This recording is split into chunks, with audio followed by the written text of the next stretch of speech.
खासी पुरानी बात है। मुल्तान रेलवे स्टेशन के वेटिंग रूम में जो ही मैंने सुबह की नमाज के बाद दुआ के लिए हाथ उठाए, एक बुर्का पोश लड़की कमरे में दाखिल हुई। मैंने दुआ के बाद फ़ौरन ही छलांग लगाई, उसकी बात का जवाब दिए बगैर कमरे से बाहर निकल गया।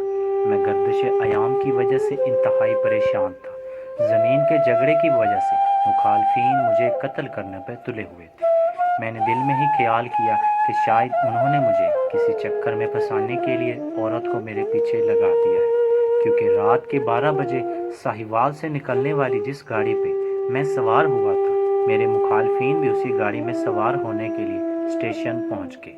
प्लेटफार्म पर जिस बेंच पर मैं बैठा था, वो उसके करीबी बेंच पर बैठ गए। गाड़ी आई, लेकिन मैं बैठा रहा। मेरे ख्याल था कि जब किसी डब्बे में वो सवार हो जाएंगे, तब मैं किसी और डब्बे में सवार हो जाऊंगा। लेकिन उनके तेवर अच्छे न थे, वो तो मेरे ही डिब्बे में सवार होना चाहते थे। जब गाड़ी ने विसल दी तो मैं भागकर लाइन पार की और गाड़ी की दूसरी जानिब दौड़ता हुआ इंजन के करीब वाले डिब्बे में बैठ गया। वो भी आसानी से मेरा पीछा छोड़ने वाले न थे।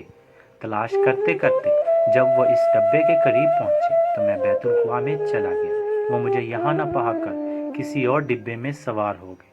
गाड़ी चल दी। सुबह 4 बजे जब मुल्तान पहुंचा तो मेरे मुखालफिन प्लेटफार्म से बाहर जाने वाले दोनों दरवाज़ों पर कब्जा कर लिया, लेकिन मैं उनकी नज़रों से बचकर वेटिंग रूम पहुंच गया और नमाज से फारिग हुआ ही था कि उस लड़की ने परेशान कर दिया। मेरी ज़मीन के अलाइनमेंट हाकिम ज़िला से मंसूब कर दी थी और महज कुंबा प्रोई के लिए वो मुझे मुसीबत में मुब्तला कर दिया था। उसके खिलाफ मुझे मुल्तान में अपील दायर करनी पड़ी।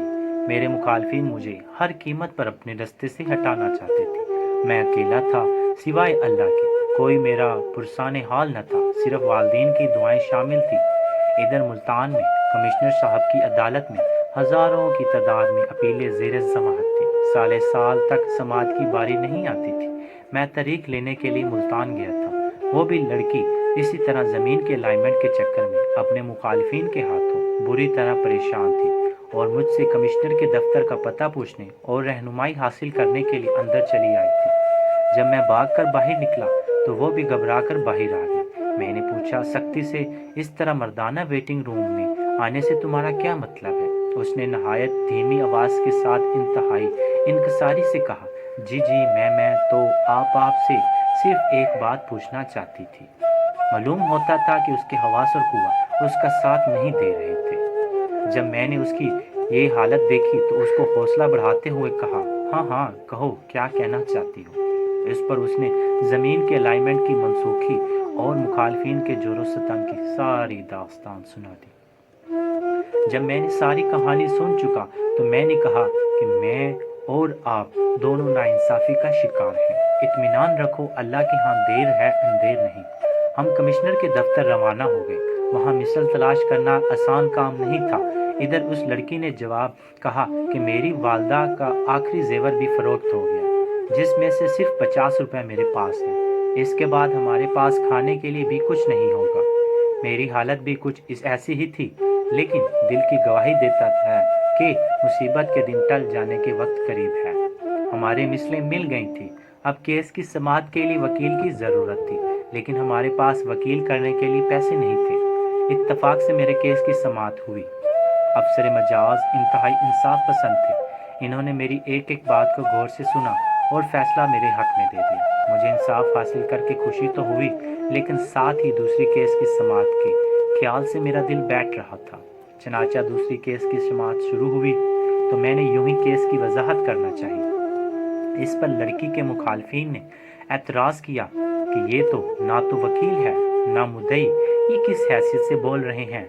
जब अफसर मजाज ने पूछा तो मैंने जवाब दिया, माशरे की नाइंसाफ़ियों के सताए हुए लोगों के पास वकील की फ़ीस अदा करने के पैसे नहीं होते। मुद्दई और इसकी लड़की की अदालत में मौजूद हैं और एक माँ के बेटे की हैसियत से मुझे इनकी जानिब से बात करने की इजाज़त दी जाए। इस पर अफसर मजाज ने इजाज़त दे दी। बात मुख्तसर थी। मुखालिफ के वकील 1 घंटे की तकरीर में बड़े बड़े कानूनी दलाइल देने के बावजूद अदालत को कायल न कर सका और अदालत ने माँ बेटी के हक में फैसला दे दिया। जब हम कमरे अदालत से बाहर निकले तो 2 मोटे मोटे आंसू मेरे कदमों पर गिरे। मुझे यूं महसूस हुआ कि दोनों माँ बेटी रो रही हैं। वो फरते जज्बात से मुझे लिपट गईं। माँ मेरी पेशानी पर बोसा दे रही थी, बेटी मेरे बाजू से लिपट गई थी। वो तशक्कुर आमेज़ नज़रों से मुझे देख रही थी कि उनकी मुखालिफ फरीक से अदावत की रखने वाले ग्रुप का एक नौजवान हमारे पास आया और उसने मुझे ज़मीन के ठेके के तौर पर 2500 रुपये की पेशकश की। साथ ही कहा कि कब्ज़ा वगैरह हम जाने और हमारा काम, आप रकम लिख दें और रसीद लिख दें। हमने उसी वक्त ठेके की रकम ले ली और रसीद लिख दी। मैं जल्द घर से जाकर अपने वालिदैन को खुशखबरी सुनाना चाहता था, इसलिए उससे इजाज़त ली और घर वापस आ गया। मैं आज तक खुशी के उन लम्हात नहीं भूल सका जो मुझे उस वक्त हासिल हुआ था। ख्याल रखिएगा, मिलते हैं अगली स्टोरी में।